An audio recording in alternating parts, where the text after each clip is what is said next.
ఒంగోలులో ప్రత్యేక గుర్తింపు ఉంది. దసరా పండుగ వేడుకల్లో భాగంగా ఒంగోలులో కళాకారుల ఉత్సవాలు ఘనంగా జరిగాయి. బెంగాల్, మైసూర్ ప్రాంతాల్లో మాత్రమే జరిగే ఈ అరుదైన కళాకారుల ఊరేగింపును నవరాత్రుల సందర్భంగా ఒంగోలులో పెద్ద ఎత్తున నిర్వహించారు. కళాకారుల ఉత్సవాలకు ఒంగోలు రెండవ కోల్కతాగా ప్రాచుర్యం పొందింది. ప్రాచీన సంస్కృతిని వందల ఏళ్ల నుంచి కాపాడుతూ దసరా పండుగను వైభవపేతంగా నిర్వహిస్తున్నారు.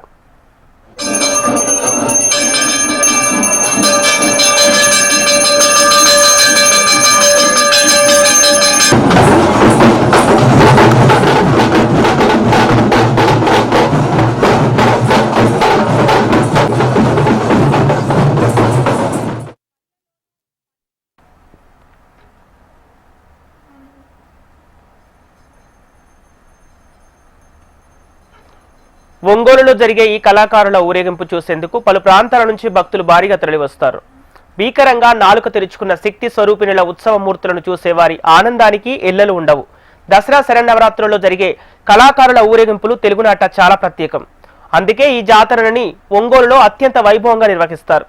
శక్తి స్వరూపిణులు అయిన కనకదుర్గమ్మ, పార్వతీదేవి, కాళికాదేవి, బాలత్రిపుర సుందరి, మహిషాసురమర్దిని, నరసింహస్వామి వాళ్లను ఊరేగింపుగా ఉత్సవాన్ని నిర్వహిస్తారు.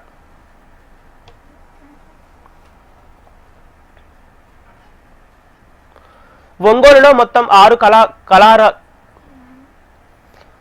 సుమారు 400 ఏళ్ల నుంచి ఒంగోలులో కళారాలు ఊరేగింపు చేస్తున్నట్లు పండితులు చెబుతున్నారు. పంచలోహాలతో చేసిన అమ్మవారి రూపాల ఊరేగింపులకు ప్రత్యేక ఆదరణ ఉంది. బెంగాల్, మైసూర్లో మాత్రమే అరుదైన ఈ కళారాల ఊరేగింపు జరుగుతుంది. ఆ ప్రాంతాల తర్వాత ఒంగోలులో ఈ ఉత్సవాలను నిర్వహిస్తారు. అందుకే కళారాలకు ఒంగోలు రెండవ కోల్కతాగా ప్రాచుర్యం పొందింది.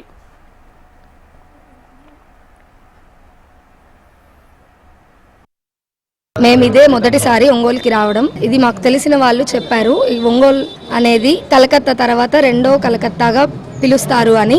అందుకని ఒకసారి దర్శించుకొని వెళ్దామని చెప్పేసి మేము నెల్లూరు నుంచి వచ్చాము. ఈ అమ్మవారు చాలా విశిష్టమైనది.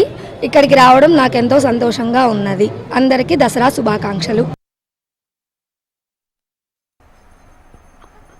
కళారాల ఊరేగింపు వెనుక భక్తుల నమ్మకం, విశ్వాసం, చరిత్ర ఉన్నాయి. శరన్నవరాత్రుల్లో అమ్మవారి విశృంఖల దుష్ట సంహారం ప్రారంభమైందని పండితుల కథనం. ఈ నేపథ్యంలో ఆది పరాశక్తి అంశల చేతిలో హతమవ్వటానికి రక్తబీజుడు తంతు వచ్చింది. అయితే బ్రహ్మదేవుడి వరంలో అమ్మవారు ఎన్నిసార్లు సంహరించినా రక్తబీజులు పుట్టుకొస్తూనే ఉంటారు. ఇది గ్రహించిన ఆది పరాశక్తి తన నాలుకను యుద్ధక్షేత్రంగా చాచి రక్తబీజుడిని సంహరిస్తుంది. ఈ నేపథ్యంలో సంవత్సరానికి ఒకసారి అమ్మవారు ఊరేగుతూ భక్తులను అనుగ్రహిస్తుంది. అలా ప్రసాదించిన శిరస్సు రూపమే కళారాలుగా ప్రసిద్ధికెక్కింది. కాళికా అమ్మవారు 13 ఏళ్ల నుంచి వస్తున్నాము. కలకత్తా తర్వాత ఒంగోలే అన్నమాట. కాళికా అమ్మవారికి ఇక్కడ బాగా వైభవంగా జరగద్ది. మేము నెల్లూరు నుంచి ఖచ్చితంగా ఎప్పుడూ దుర్గాష్టమికి ఖచ్చితంగా వచ్చి దర్శనం చేసుకొని అన్నీ చేసుకొని బాగుంటుంది. అదే మాకు చాలా హ్యాపీ. ప్రత్యేకత అంటే రెండో కలకత్తా తర్వాత రెండో కలకత్తా అన్నమాట. బాగా జరుగుతుంది కాబట్టి అందుకని మేము మిస్ కాకుండా వస్తున్నాము.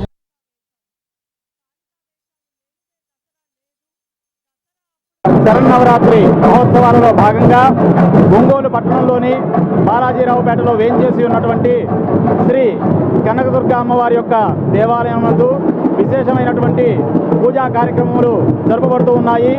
ఈ రోజున దుర్గాష్టమి పండుగ సందర్భముగా విశేషమైనటువంటి కళార మహోత్సవ పూజా కార్యక్రమము జరుపబడుతూ ఉన్నది. మనకు భారతదేశంలో కలకత్తా పట్టణం తరువాత అంతటి విశిష్టమైనటువంటి ప్రత్యేకమైనటువంటి పూజా కార్యక్రమాలు ఈ యొక్క ప్రకాశం జిల్లా ఒంగోలు పట్టణం నందు బాలాజీరావుపేటలో వేంచేసి ఉన్నటువంటి శ్రీ పోలేరమ్మ దేవస్థానము, కనకదుర్గమ్మ తల్లి దేవస్థానముల యందు విశేషముగా పూజా కార్యక్రమం జరుపబడుతూ ఉన్నవి.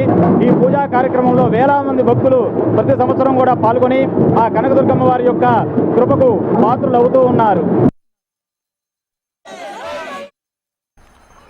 అమ్మవార్ల కళారాలు జాతరలో యువతీ యువకులు ఉత్సాహంగా డ్యాన్సులు వేశారు. మహిళలు సైతం పెద్ద ఎత్తున ఈ ఊరేగింపులో పాల్గొన్నారు. అమ్మవారి ఆశీస్సులు అందరిపైన ఉండాలని, ప్రతి సంవత్సరం ఈ వేడుకలు వైభవంగా జరగాలని మనమందరం కోరుకుందాం.